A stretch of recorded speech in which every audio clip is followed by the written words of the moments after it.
அணி. அப்போ அதிலே குரான் வந்து வேதக்காரர்கள்ன்ற இந்த பனி இஸ்ராயல்கள் இருக்காங்க இல்லையா, அவங்களையே இன்னொரு வெரைட்டியும் அல்லாஹ் வந்து பிரிக்கிறான். அந்த வெரைட்டியில் என்ன சொல்கிறாங்கன்னா, இந்த சனிக்கிழமை இந்த 7வது அத்தியாயத்தில் 163லேருந்து 166 வரைக்கும் அந்த சனிக்கிழமை மீன் பிடித்த ஒரு கூட்டத்தை பற்றி அல்லாஹ் மென்ஷன் பண்ணுறான். அந்த மீன் பிடிச்ச அந்த கூட்டத்துடைய அந்த ஊரை வந்து அல்லாஹ் சொல்லும்போது, கடற்கரையில் இருந்த ஒரு ஊர் மக்களை பற்றி நீர் அவர்களை கேளும். இந்த கடற்கரை ஓரத்தில் இருந்து அந்த ஊர் மக்களை பற்றி கேளும். அவர்கள் சனிக்கிழமை அன்று வரம்பை மீறி மீன் வேட்டையாடி கொண்டிருந்தார்கள். அல்லாஹ் வந்து அந்த சனிக்கிழமை வந்து புனித நாள் அவங்களுக்கு ஆக்கியிருக்கிறான். அந்த புனித நாளில் வந்து எந்த வேலையும் அவங்க செய்யக்கூடாது. எந்த வேலையுமே வீட்டில் கிட்டத்தட்ட நெருப்பு கூட பற்ற வைக்கக்கூடாது, சமையல் கூட அவங்க செய்யக்கூடாது. அது இபாதத்துக்குன்னே வச்சிருக்கணும் அப்படிங்கிற லெவலில் இருந்தது. அந்த ஊரில் இருக்க மக்கள் என்ன பண்ணுறாங்கன்னு பார்த்தீங்கன்னா, அந்த மீனை வந்து வேட்டையாடுறாங்க அப்படின்னு சொல்லிட்டு அல்லாஹ் சொல்கிறான். அதில் 2 பிரிவாக, ஒரு கூட்டம் வேட்டையாடுது, மீனை வந்து வேட்டையாடுது, இன்னொரு கூட்டம் வந்து வேட்டையாடாமல் அமைதியாக இருக்குது. அப்போ அதில் வந்து நல்லடியார் சிலர் அவங்க என்ன பண்ணுறாங்க, அறிவுரை சொல்கிறாங்க. என்ன சொல்கிறாங்க அப்படின்னு பார்த்தீங்கன்னா, இந்த மாதிரி வந்து ஏன் என்று கூறினார்கள். ஒரு கூட்டம் மீன் பிடிக்குது, இன்னொரு கூட்டம் அதை தடுக்குது. ஏன் இப்படி பண்ணுறீங்கன்ட்டு. ஏன்னா இங்கே மௌதூதி இவங்கெல்லாம் என்ன சொல்லிக்கிறாங்கன்னா, 3 கூட்டம் இருக்குது. ஒரு கூட்டம் மீன் பிடிக்குது, இன்னொரு கூட்டம் தடுக்குது, இன்னொரு கூட்டம் நியூட்ரலாக இருந்துக்கிட்டு நீங்கள் ஏன் அவங்களுக்கு குறை சொல்கிறீங்க அப்படின்னு சொல்லி தாவா செஞ்ச கூட்டத்துக்கு எதிராக பேசுதுன்னு சொல்கிறாங்க. ஆனால் இவர் இம்ரான் ஹுசைன் என்ன சொல்கிறாருன்னா, இல்லை, ஒரு கூட்டம் பிடிச்சிது, ஒரு கூட்டம் பிடிக்கலை, அந்த தடுத்த கூட்டம் இருக்குல்ல அவங்க தங்களுக்குள்ளே டிஸ்கஸ் பண்ணிக்கிட்டாங்கங்கிறார். தடுத்த கூட்டம் அவங்களுக்குள்ளே பேசிக்கிறாங்க. சரிப்பா, நாம் பிடிக்காமல் இருக்கோம், நாம் ஏன் போயிட்டு அவங்கக்கிட்ட சொல்லிட்டு அப்படின்னு அவங்க கேட்டாங்க. அதுக்கு வந்து அந்த தாவா செஞ்ச மக்கள் வந்து விளக்கம் கொடுத்தாங்க. என்ன விளக்கம் அப்படின்னா, அல்லாஹ் இவங்களும் அது அந்த பாவத்திலேருந்து விலகி வந்துடுவாங்க அப்படிங்கிறதுக்காக, இந்த ஒரு நல்ல எண்ணத்தில் நாங்கள் வந்து கரெக்டாக இருந்தோன்னு அல்லாஹ்வுக்கு தெரியணும் அப்படிங்கிறதுக்காகவும் நாங்கள் அது செஞ்சோம் அப்படின்னா 2 விதமான மென்டாலிட்டி இருந்திருக்கு. அவர் சொல்கிறார், வேதமுடையோரில் சிலர் வந்து என்கிட்ட தக்குவாவோட நடந்துக்கணும்னு பார்க்குறாங்க, சிலர் வந்து தக்குவா இல்லாமலும் நடந்துக்கிறாங்க அப்படின்னு சொல்லி இங்கே அல்லாஹ் வந்து பிரிக்கிறான். அப்போது அல்லாஹ் சொல்கிறான், எது குறித்து உபதேசிக்கப்பட்டார்களோ அதனை அவர்கள் மறந்து விட்ட போது இந்த அல்லாஹ்வுடைய அந்த தக்குவாவை கடைப்பிடிங்க, அல்லாஹ்வுடைய அந்த ஷரியத்தை வந்து ஃபாலோ பண்ணுங்க, இந்த உபதேசம்லாம் அவங்களுக்கு வந்து அதை தூக்கி கிடப்பில் போட்டு அப்படியே வாழ்க்கையை அமைச்சு அப்படியே அவங்க கடந்து போயிட்டாங்க. அப்படி இருக்கும்போது தீமை விட்டு விலக்கி கொண்டிருந்தவர்களை நாம் காப்பாற்றினோம். ஒரு அஸாப் அல்லாஹ் அவங்களுக்கு கொடுத்துருக்கான். வரம்பு மீறி அக்கிரமம் செய்து கொண்டிருந்தவர்களுக்கு அவர்கள் செய்த பாவத்தின் காரணமாக கடுமையான வேதனையை நாம் கொடுத்தோம். அல்லாஹ் வந்து ஒரு அஸாபை கொடுத்து அவங்களுடைய கேரக்டர் முடிச்சிட்டான். அவர்கள் தடுக்கப்பட்டிருந்த அந்த வரம்பை அவர்கள் மீறி கொண்டிருக்கவே நீங்கள் இழிவடைந்த குரங்குகளாகி விடுங்கள் என்று அவர்களுக்கு நாம் கூறினோம் அப்படின்னு சொல்லி வருது. இப்போ இதுக்கு அவர் விளக்கம் என்ன சொல்கிறாரு, இம்ரான் ஹுசைன் என்ன சொல்கிறாருன்னு பார்த்தீங்கன்னா, இந்த அஸாபு கொடுத்த வரைக்கும் அவங்க முடிஞ்சாங்க, அவங்களோட போச்சு. நாம் என்ன விளங்கிட்டு இருந்தோம் ஜென்ரலாக இதுக்கு முன்னாடின்னு பார்த்தீங்கன்னா, குரங்குகளாக மாற்றப்பட்டாங்க இவங்க அப்படின்ட்டு. அதுக்கு இம்ரான் ஹுசைன் என்ன சொல்கிறாருன்னா, அவங்க குரங்குகளாக அவங்க மாற்றப்படலை, அது அந்த அந்த மக்கள் இருக்காங்க இல்லையா, அவங்களுக்கு டோட்டலாக அல்லாஹ் கொடுத்த சாபம். அதாவது உங்கள் லைஃப் ஸ்டைலே அப்படியே ஆயிட்டோம், நீங்கள் இப்படி வாழ்கிறதுக்கு விரும்புகிறீங்களா, அப்படியே இருங்க. எப்பயும் நல்லா புரிஞ்சுங்க, அல்லாஹ் வந்து நம்மளை இழுத்து பிடிச்சாதான் ஹிதாயத்து. நம்மெல்லாம் நினச்சி பாருங்கள், நம்ம வாழ்க்கையில் நமக்கு என்னைக்கு டர்னிங் பாயிண்ட்டு நமக்கு அல்லாஹ் சிந்திக்க வச்சான், எப்போ நம்மளுடைய கவனம் அல்லாஹ்வை நோக்கி திரும்பிச்சு, அந்த ஸ்பார்க்கு நமக்கு ஏற்பட்டுச்சு. இது ஏற்படுத்தணுன்ட்டு அல்லாஹ்க்கு அவசியம் இல்லை. அல்லாஹ் நினச்சானா நம்மளுடைய அந்த ஓன் கெப்பாசிட்டியிலே நீயே எக்ஸாம் எழுதுறான்னு அல்லாஹ் விட்டானாலே நம்ம அழிஞ்சு நாசமாக போயிருப்போம். ஆனால் அல்லாஹ் நம்மளை இழுத்து பிடிச்சதுனால நாம் என்ன பண்ணோம், அல்லாஹ் வந்து நம்மளை காப்பாற்றினா இது வந்து அல்லாஹ் செஞ்ச ரஹமத்து. இது செய்யாமல் மனிதனுக்கு அல்லாஹ் விட்டுட்டான்னு வைங்க, அவன் அந்த பாவத்திலே ஊறி கிடப்பான். இது அல்லாஹ் எப்போ செய்வான் அப்படின்னா, உடனே வந்து எல்லாம் அந்த முத்திரை வச்சிட மாட்டான். அந்த ஒரு சமூகம் வந்து தொடர்ச்சியாக அறிவு இருந்தும் தவறை நோக்கியே ட்ராவல் பண்ணிகிட்டு இருக்கும்போது நீ தவறிலேயே போ அப்படின்னு சொல்லி அல்லாஹ் ஒரு கட்டத்தில் அவங்கள விட்டுருவான். அப்போ அந்த மாதிரி ஒரு சாபம் தான் இதுங்கிறார். குரங்குகளாகி விடுங்கள்னா குரங்கு மாதிரியே வாழ்ந்து போங்கடா அப்படின்னு சொல்லி அல்லாஹ் விட்டுட்டாங்கிறார். இந்த நகரத்தை வந்து கடற்கரை நகரம்னு சொல்லிட்டு அல்லாஹ் சொல்கிறான்ல, இது வந்து முஸ்லீமில் ஒரு ஹதீஸ் வருது. கடலை ஒட்டி இருக்கக்கூடிய அந்த ஊரை பற்றி நீர் அறிவீரா அப்படின்னு சொல்லிட்டு ரசூலா கேட்குறாங்க. கேட்கும்போது சஹாபாக்கள் சொல்கிறாங்க, கான்ஸ்டான்டினோபிள் அந்த நகரம் தான் அது அப்படிங்கிறாங்க. அப்போ அவங்க வந்து வேற ஒரு முன்னறிவிப்புக்காக அந்த ஒரு ஹதீஸ் சொல்கிறாங்க. ஆனால் அதே வார்த்தை இங்கே பயன்படுத்தப்பட்டதுனால இதுவும் அதுதான் அப்படிங்கிறாங்க. இதில் கூடுதல் தகவல் என்னன்னு பார்த்தீங்கன்னா, மௌலானா மௌதூதி வந்து எந்த ஒரு பனி இஸ்ராயல் சம்பவம் குரானில் வந்தாலும் இது பைபிளில் எங்கே இருக்குது, தௌராத்தில் எங்கே இருக்குது, தால்மூத்தில் எங்கே இருக்குது, மூணுலேயுமே படித்து பார்த்து சொல்லிகிட்டே வருவார். எல்லாமே தஃபீமுல் குரானுடைய ஸ்பெஷாலிட்டி அதுதான். அது குரானை படிச்சிங்கனாலே நீங்கள் பைபிளும் சேர்த்து படித்த மாதிரி தான். பைபிளும் சேர்த்து அதில் ஃபுல்லாகவே அதில் வந்து ரோமுடைய அந்த எழுச்சி இருக்குல்ல, ரோம சாம்ராஜ்யம், அந்த சாம்ராஜ்யத்தில் தான் இந்த 2 வகையான மக்கள் வந்து வாழ்ந்திருப்பாங்க. அதுக்கு முன்னாடி இப்போ இதில் இன்னொரு சந்தேகமும் வரும். என்னன்னு பார்த்தீங்கன்னா, கிறிஸ்தவர்களுக்கு வந்து சனிக்கிழமை எதுவும் பெருசாக இது இல்லைன்னு கேட்டிங்கன்னா, நபிசுல்லாஸ்லம் அதாவது இவங்க கிறிஸ்தவர்கள்லாம் பின்னாடி தான் ஆனாங்க. 300 வருஷம் 200 வருஷம் கழிச்சு தான். அது வரைக்கும் இவங்க யார் தங்களை நினச்சிட்டு இருந்தது, அவங்க பனி இஸ்ராயல்களும் அந்த நபிமார்களுடைய சங்கிலி தொடரில் தங்களையும் ஒருத்தராக தான் அவங்க நினச்சாங்க. அதுக்கப்புறம் தான் இவங்க யூதர்கள் வந்து பிரித்து நீங்கள் வேற நாங்கள் வேறன்னு இவங்க காமிக்கிறாங்க. அதே மாதிரி பார்த்தீங்கன்னா இவங்களும் வந்து அந்த சனிக்கிழமையுடைய அந்த புனிதத்தன்மை வந்து இவங்களும் ஃபாலோ பண்ணிட்டு தான் இருந்திருக்கிறாங்க. யார் கிறிஸ்தவர்களும் அது அந்த நியாயப்பிரமாணத்தை ஃபாலோ பண்ண சொல்லி தான் ஈசா நபியும் சொன்னாங்க. தௌராத் யூதர்களுக்கு என்னென்ன கட்டளை கொடுக்கப்பட்டிருக்கோ, நான் இங்கே இருக்கக்கூடிய கிறிஸ்தவர்கள்ட்டையும் கேட்டேன், என்னென்ன சாப்பிட மாட்டீங்கன்னு கேட்டால் அவர் சொல்கிறார், இந்த மாதிரி குழம்பு இல்லாதது, கால்கள் குரானில் இருக்குல்ல, இவங்களுக்கு வந்து யூதர்களுக்கு தடை செஞ்சுருந்தோன்னு அதை வந்து இங்கே இருக்கிற கிறிஸ்தவரும் ஃபாலோ பண்ணுறாரு. பன்றி வந்து நாங்கள் சாப்பிடக்கூடாதுங்கிறார். இங்கே இருக்கிற ரோமன் கேத்தலிக்கில் இருக்கக்கூடிய ஆள் கூட சொல்கிறாங்க. ஸோ அந்த ஷரியத்து பொறுத்த வரைக்கும் அந்த ஷரியத் ஃபாலோ டோட்டலாக என்னென்னா, இது யார் ஷரியத்து, இது யாருக்கு, அதெல்லாம் விட்டுருவோம். ஷரியத்தை ஃபாலோ பண்ணணுங்கிறது ஒரு மைண்ட் செட்டு, அதெல்லாம் பார்க்க தேவையில்லைங்கிறது ஒரு மைண்ட் செட். புரியுதா இல்லையா?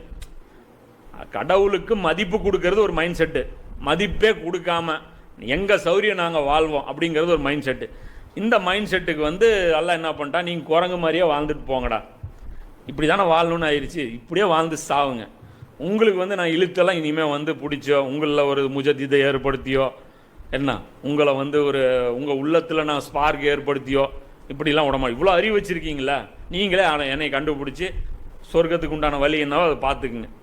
குற்றம் பிடிக்கிறதுக்கு அது போதும் அல்லாவுக்கு. அந்த மாதிரி கணக்கு வச்சுட்டு அவங்க சொல்கிறாங்க. இதுதான் இவர் என்ன சொல்கிறாருன்னா, இந்த குரங்கு பாவத்தினால சபிக்கப்பட்ட அந்த விளக்கமும் வந்து நான் வந்து ஏற்கலை. யார் சொல்கிறார்? இம்ரான் ஹுசேன். ஏன் அப்படின்னா, மனிதன் குரங்காக மாறிட்டா அது ஒன்று பெருசாக ஒன்றும் அது பனிஷ்மெண்ட்டு கிடையாது. சரி, குரங்காக மாறிடுச்சுன்னா விசாரணை இருக்க குரங்குக்கு, அது ஆக்சுவலாக அட்வான்டேஜ் தான். அது குரங்காக மாறிடுச்சுன்னா அதுக்கப்புறம் அவனுக்கு சொர்க்க நரகம் கிடையாது, அவனுக்கு கேள்விகளை கிடையாது, எழுதுகோள் பிரச்சனை கிடையாது. ஆக்சுவலாக அவனுக்கு ஒரு அட்வான்டேஜ் தான்.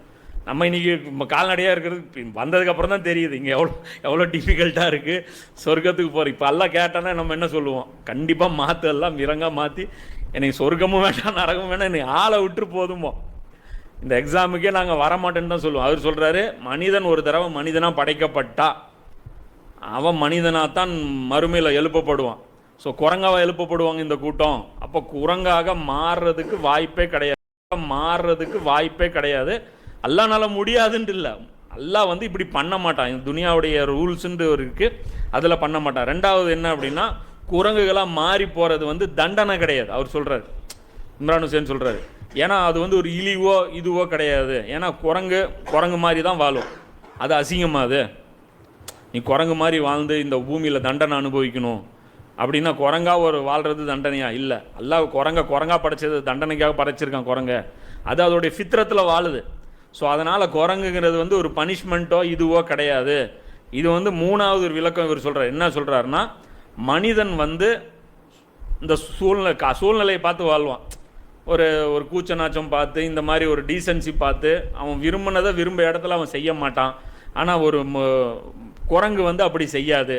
அது வந்து அதோடைய ஃபித்ரத், குரங்கு வந்து அப்படி செய்யாது.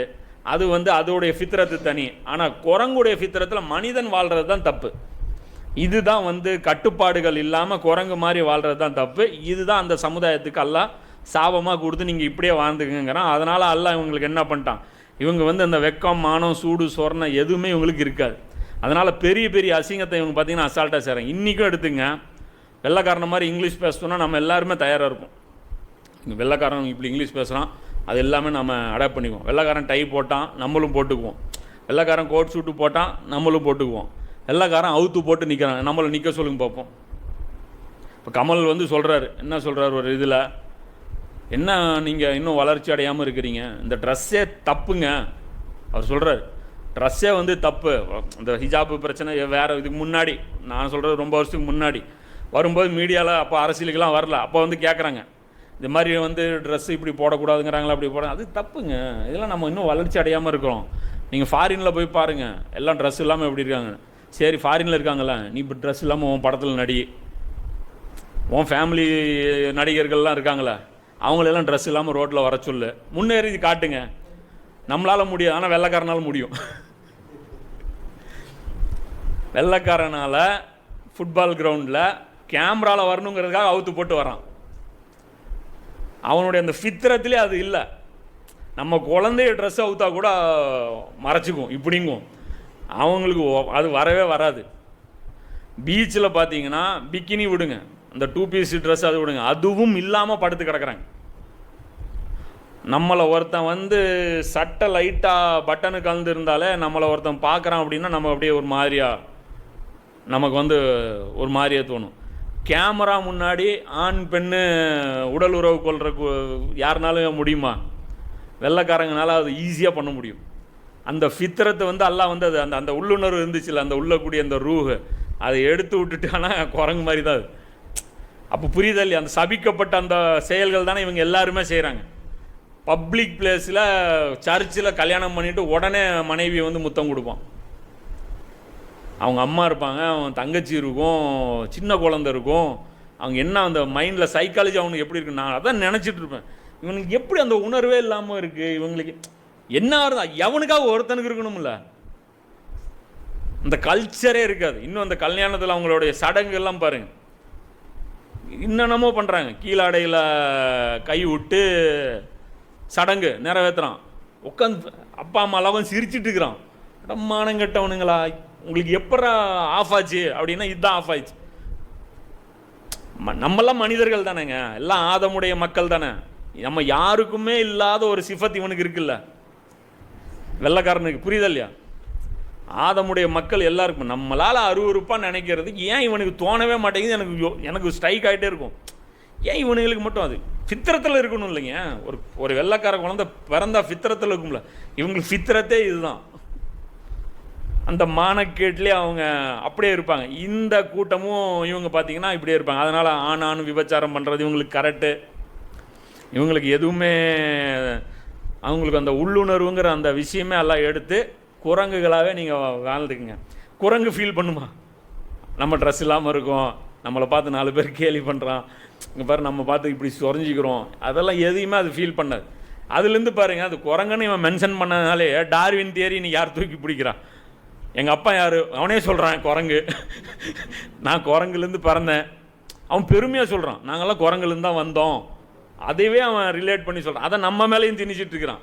ஆனால் என்ன தான் திணிச்சாலும், நம்ம என்ன தான் புளியை பார்த்து சூடு போட்டாலும் நம்மளால் செய்யவே முடியாத ஒரு வேலை இதுதான். அவனை மாதிரி அவுத்து போட்டு திரிய சொல்லுங்கப்பா.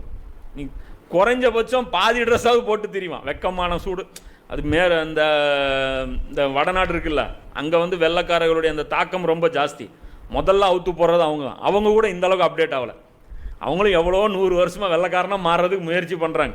அவன் அந்த காலத்து படத்துலேருந்து பார்த்தீங்கன்னா நிர்வாணமாக நடிக்கிறது எல்லாமே கொண்டு வந்துட்டாங்க. ஆனாலும் இந்த அளவுக்கு அவங்களால இறங்கவே முடியல. இன்றைக்கும் வந்து சினிமாவில் கூட அவங்களால வெள்ளைக்கார ஹாலிவுட் தரத்தில் ஃபைட்டு, ஹாலிவுட் தரத்தில் பாட்டு, ஹாலிவுட் தரத்தில் காதல் காட்சி வைக்க முடியுமா? எவ்வளோனாலையாவது வைக்க முடியுமா? பாசிபிளே கிடையாது. ஆனால் அந்த கேமராமேன் முன்னாடியும் அந்த அளவுக்கு அவங்களுக்கு சொரணே கிடையாது. அவனுக்கு பார்த்தீங்கன்னா ஃபைட் சீன் வரும், அது பாட்டு சீன் வரும், அதில் ஒரு சீன் வரும். குழந்தையும் உட்காந்து சர்வசாதாரணமாக பார்ப்பான். அவங்களது அவங்களது ஏ சர்டிஃபிகேட் படம் தனியாக இருக்கும். அவங்களுக்கு அந்த சாதா அந்த ஃபேமிலி சர்டிஃபிகேட் படம் இருக்குது பாருங்க, அதுவே நம்மளுக்கு ஏ சர்டிஃபிகேட்டு. அங்கே வேறு சர்டிஃபிகேட், இங்கே வேறு சர்டிஃபிகேட் தானே.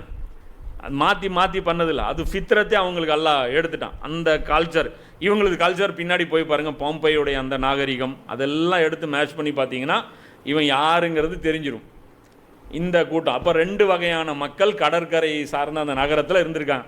அந்த கடற்கரை நகரம் இதுங்கிறார். மேபி அது இல்லாமலும் இருக்கலாம். அது இல்லைன்னு அடித்து நீங்களும் நானும் பேச முடியாது. இது இம்ரான் ஹுசைன் இந்த கருத்து சொல்கிறார். கடற்கரை நகரம் கான்ஸ்டான்டினோப்பிளில் கடற்கரை இருக்கா? இருக்குது. அப்போ அதுவும் இருக்கிறதுக்கு வாய்ப்பு இருக்கா? இருக்குது. இல்லைன்னு அல்லாஹ் தான் மறுமையில் சொல்லணும். அதான் அவர் சொல்கிறார். நான் சொல்கிறது தப்புன்னு சொல்கிறதுக்கு அல்லாஹ்வுக்கு மட்டும்தான் அத்தாரிட்டி இருக்குது, வேறு எவனுக்கும் இல்லைங்கிற உண்மை தானே. குரானில் ஒரு விஷயம் விளக்கம் தப்புன்னு சொல்லணும்னா எவன் சொல்லணும்? குரானை இறக்கணவன் தான் சொல்லணும், அல்லது குரானுக்கு விளக்கம் சொன்ன நபி ஸல்லல்லாஹு அலைஹி வஸல்லம் தான் சொல்லணும். அது வரைக்கும் நீங்களும் நானும் வந்துட்டு எங்கள் முஃபஸிரீன்கள் சொல்லிட்டாங்க, அவங்க சொல்லிட்டாங்க, இவங்க சொல்லிட்டாங்கலாம் பிரிக்கூடாது. அப்போ அது டோட்டலாக 2 கல்ச்சர் இருக்குது, அந்த கல்ச்சருக்கு உண்டான மக்கள் இப்படி இருக்காங்க அப்படிங்கிறத அந்த இடத்த அவர் ஸ்ட்ராங்காக பிரித்து காட்டுறாரு. இந்த மக்கள் இந்த எடுத்திங்கன்னா ஈஸ்டர்ன் ஆர்த்தடாக்ஸில் இந்த பழக்கம் இல்லை. இவ்வளோ வருஷத்தில் இப்போ இல்லை, ரஷ்யாலும் இருக்கலாம், அதோடைய தாக்கம் இருக்கலாம், ஆனால் இந்த அளவுக்கு அவங்களுடைய அந்த தாக்கம் இல்லை. இன்றைக்கும் வந்து அவங்கள சனிக்கிழமை அவங்களும் கடைப்பிடிக்கிறவங்க இன்றைக்கும் இருக்கிறாங்க. ஆர்த்தடாக்ஸ் கிறிஸ்தவர்கள் சனிக்கிழமை அந்த மீன் பிடிக்கக்கூடாதுங்க, அந்த செயல்படக்கூடாதுங்கிற அந்த விஷயத்தை இன்றைக்கும் நம்பக்கூடியவங்க இருக்கிறாங்க. இன்றைக்கும் வந்து அவங்க ஹலால் ஹராம் ஓரளவுக்கு ஃபாலோ பண்ணக்கூடியவங்களாக தான் இருக்கிறாங்க. இது ஒரு பக்கம். ஹதீஸ் நான் எடுத்துகிட்டு வரல, முஸ்லீமில் இருக்க அந்த ஹதீஸ்.